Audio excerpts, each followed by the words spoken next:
I could be in there in a month if only I was willing to brown nose and say, oh, I'm so horrible. Oh, it's just intemperate comments and, this, that, or the other thing. Because what they're seeking to achieve is biopolitical control over even the opposition.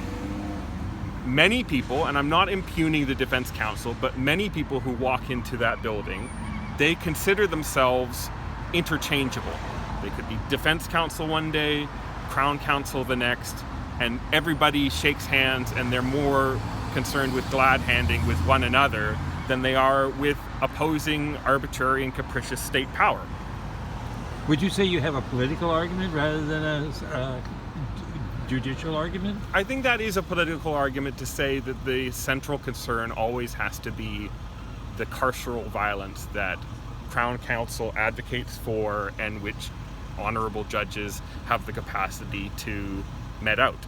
And sometimes I feel like that gets lost in this glad-handing society. But is that why they're opposed to you? Is because you're actually challenging that kind of Well, rule? they are, but they're opposed to me in that sense because I'm a nobody and I'm an articling student. I have airs above my station, and I have not kissed the ring for the most powerful people in the institution. Yeah. And Well, you're the kind of person we actually want to see there. I would hope so. I mean, you're standing for something. I'm saying to myself, like the bad reputation that lawyers have, and here's somebody that's trying to do something. And when you do that, you ruffle feathers, and I ruffled powerful feathers, and they have attempted to bring down a ton of bricks on my head. And really, as I say, the aim, the ultimate aim, is to just assert biopolitical disciplinary control over even the opposition. You shouldn't feel like you shouldn't feel like you're really at liberty to challenge the Crown. You can challenge a little bit. You can have a little bit of challenge around the edges, but really you've got to brown nose and kiss the ring and fluff up the ego of Senior Victoria Crown. And that's apparently how you get ahead in the legal profession. And I think that that's unjust, and I think that again undermines the administration of justice and deprives the honorable judges in this courthouse of adversarial scrutiny of Crown's oftentimes lazy and haphazard advocation of carceral violence. Have any judges stopped to talk to you here? I've seen one or two. Yeah. I won't say what they said, but they're hamstrung because they have to be impartial and they can't really get involved. What about media? Have you had any media at all? Just you. I think one other person stopped to, 2 or 3 people stopped to take pictures. That. But, Yeah.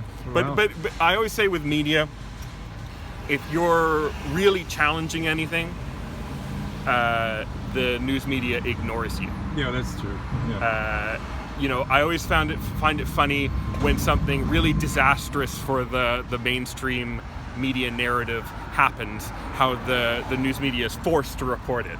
Like when the International Criminal or in the International Court of Justice ruling on the illegal status of the occupied Palestinian territories came out, and it was like just a round rejection of Israel's 57-year-long illegal occupation.